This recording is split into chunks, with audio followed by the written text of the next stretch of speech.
खुलुमबाय बयखौबो आंनि गोदान भिडिअ बरायनाय बावहरनाय थाबाय जायफोरा आसाम पुलिस एबि इउबि कनस्टेबलावहाय पास जाबाय बिथांमोननिसिम आंनि गोसो गोरबोनिफ्राय मेनि कंग्रेचुलेसन्स जासिहरबाय नोंथांमोना दिनैनिफ्राय आसाम पुलिससै खारन आङो मोनसे नटिस मोनदों आसाम ट्रिबुन बेवहाय लिंकआवहाय सिगां जोंनि टाइमाव आलदामोन सिस्टेमा जोंना माने फाइनाल रिजाल्ट ओंखारखांनायनि उनावबो मोनसे मेरिट लिस्ट फैबावोमोन बे मेरिट लिस्टनि उनावहाय आरो साननैसो थानानै फाइनाल मेडिकेल जायोमोन बेनि उनाव डकुमेन्टस भेरिफिकेसन जायोमोन फाइनाल डकुमेन्टस भेरिफिकेसन बेनि उनावसो एपइन्टमेन्ट लेटारखौ होदोंमोन आरोना थ' दा मा जाबाय सिस्टेमा आलदा जाखो ना माखो मोनसे नटिस नुदों आङो आसाम ट्रिबुन www.com बेवहाय हाबनानै नायदोंमोन बेवहाय नटिस नुदों जे एपइन्टमेन्ट लेटारखौ जायफोर केन्डिडेट्सफोरा पास जाबाय गासिबो गुवाहाटि खानापारा भेटेनारि ग्राउन्डआवहाय गासिबो पास जानाय केन्डिडेट्सफोरखौनो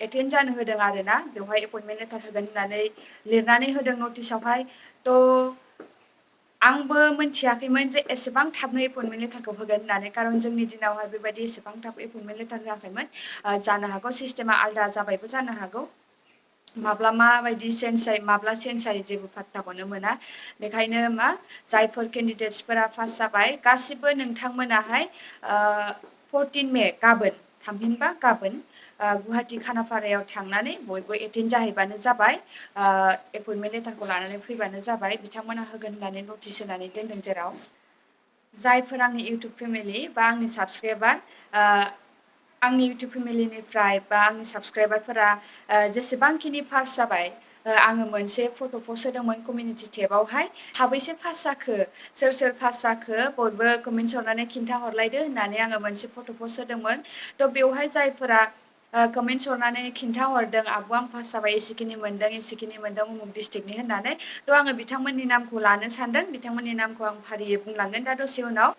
खायसेफोरा टाइम मोनाखैबो जानो हागौ बा आंनि कमिउनिटि टेबाव फट' पस्ट होनानै सोंहरनायखौ नुसनाखैबो जानो हागौ मानो होनबा बिथांमोननि थाखाय बुहुत मोजां दिन बुहुत रंजानायनि दिन फेमिलिजों इन्जय खालामनायनि दिन खुसिनि दिन बेखायनो खायसेफोरा नुसनाखैबो जानो हागौ बा कमेन्ट्स हरस्लाबनो हायाखैबो जानो हागौ थेवब्लाबो जायखिनिया हरदों जेसेबांखिनिया नुनानै हरदों आं बिथांमोननि नामखौ लालांगोन फारियैहाय आङो बिराद गोजोननाय मोनदों जे आंनि इउटुब फेमिलिनिफ्रायबो एथबां मानि पास जादों होननानै आरोना नोंथांमोननि मोजां रिजाल्टआव नोंथांमोननि मोजां फिथाइ मोननायाव आंहा बिराद गोजोननाय दङ बिराद गोजोनदों गोसोजों गोसो गोरबोनिफ्राय मेनि कंग्रेचुलेसन्स आंनिफ्राय जासिहरनाय थाबाय आरो जायफोरा फिसा पइन्टनि थाखाय थालांबाय जायफोरा पास जायासै नोंथांमोनाबो दुखु मोननो नाङा नेक्स्ट टाइमाव थांनाय बाराव जेसेबां खस्थ' खालामदोंमोन जेसेबांखिनि हार्डवर्क खालामदोंमोन बिनिफ्राय जेसेबां खम जादों फिसा पइन्टनि थाखाय फेल जानांबाय दुखु मोनबाय थ' थांनाय बाराव जेसेबां खस्थ' खालामदोंमोन बिनिफ्राय आरोबाव एसे खस्थ' खालामसिनबाव एसे बारायनानै एसे टाइम दिहुननानै इम्परटेन्ट होलायनानै प्रेक्टिस खालाम रानिंनि थाखायल' खस्थ' खालामबाबो जानाय नङा रिटेन एग्जामनि थाखायबो मोजाङै फरायनानै हो जायफोर बिथांमोना फिसा पइन्टनि थाखाय फेल जाबाय आं बिथांमोनखौ खावलायहरो थांनाय बाराव जेसेबां खस्थ' खालामदोंमोन बिनिफ्राय आरोबाव एसे बांसिन खस्थ' खालामसिनबाव नाजानायखौ गारनो नाङा नाजालांबाय था नाजानाय थायोब्लानो सानसे जाफुंसारनो हागोन सानसेबाबो साक्सेस जागोन आरोना खालि खेबसे फेल जाबानो बा खेबनै फेल जाबानो गोसोखौ नार्भास खालामनानै गारसोनानै दोननो नाङा आरोना नाजालांबाय था ट्राइ खालामबाय लांबाय था स' आङो बेखिनिखौनो बुंनानै आंना भिडिअ लाबोनायफोरा लेट जायोहाय एसे मानो होनबा आङो बै नटिसखौ थांनाय हरावसो मोनखादों हरावलाय आरो डिउटिनिफ्राय थांबाय संबाय खावबाय टाइमखौनो मोनासै हराव भिडिअ बानायनो बाबाय आं सानबाय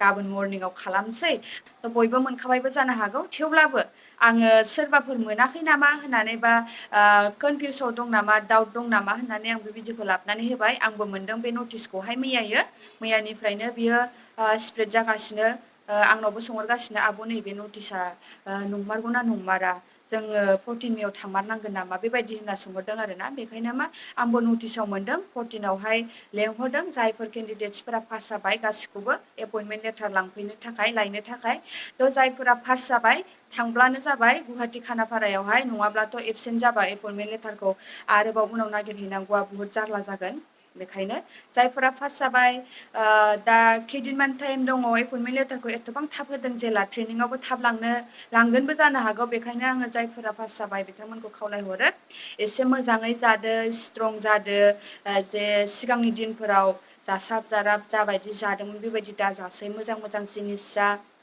देहायाव एनारजि लाबो, मोजाङै स्ट्रं जानानै थांखा आरोना। मानो होनबा आं ट्रेनिंनि खोथाखौ दा बुंथ'ला, उननि भिडिअआव बुंनोसै। जुदि नोंथांमोना पास जानाय नोंथांमोना जुदि लुगैयो आरोना, ट्रेनिंआव खस्थ' जागोन, बहुत खस्थ' जागोन। नोंथांमोना इन्टारभिउखौ जेसेबां खस्थ' खालामनानै इन्टारभिउ होदोंमोन, पास जादोंमोन, बिनिख्रुइ ट्रिपोल नङा, बिनि बाब्बा बहुत खस्थ' जागोन ट्रेनिंआवहाय। थ' गोसोखौ हमथानानै मोजाङै मोजां ट्रेनिंखौ जाहाथे खालामलांनो हायो जोबजासिम, बिनि थाखायनो जेसेबां हायो मोजां मोजां जिनिस जा, देहायाव जाहाथे सक्ति मोनो आरोना, एनारजि मोनो, फुल स्ट्रं जानानै थां आरोना, आं बेखौनो खावलायहरबाय। दा आङो आंनि कमिउनिटि टेबावहाय मोनसे पस्ट होनानै सोंहरनायाव जायफोरा गाव गावनि मोजां रिजाल्टखौ खिन्थाहरदोंमोन, आंनि जायफोर इउटुब फेमिलि, आंनि साबसक्राइबार, बिथांमोना आंनो मोजां रिजाल्ट हरदोंमोन, बिथांमोननि मुंखौ आङो फारि लालांनो सानदों। नोंथांमोनाबो खोनासंलांबानो जाबाय। जोंहा गिबियावनो बिरन्जय बिथाङा बुंदों, फाइनालि सेलेक्टेड आब' A B in your category from Kokrajhar district PS Dotma, total marks 74.52। थ' बिथांनिसिम कंग्रेचुलेसन्स आगै। दिनैनिफ्राय आसाम पुलिसै। सेकेन्डआव दङ मनेस्वर ब्रह्म, बिथांनि बिदायाबो पास जादों। थ' नोंथांनि आदानिसिम कंग्रेचुलेसन्स जासिहरबाय। सानसोरां बसुमतारी खुनुरुखुम फैबाय आब' आंनाबो। थ' सानसोरां बसुमतारी कंग्रेचुलेसन्स। बिनि उनाव दं अखोरां ब्लग, नोंथांनिसिमबो कंग्रेचुलेसन्स।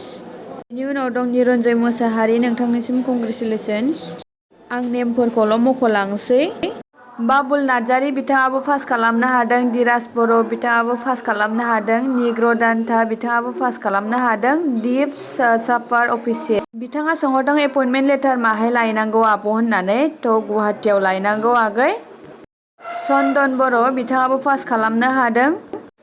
फुलामा बर' बिथाङाबो पास खालामनो हादों। ब्लगु बसुमतारी बिथाङाबो पास खालामनो हादों। दि बसुमतारी बिथाङाबो पास खालामनो हादों। गोमसार बसुमतारी बिथाङाबो पास खालामनो हादों क'क्राझार सालाकाथिनिफ्राय। लाकि ब्रह्म बिथाङाबो पास खालामनो हादों।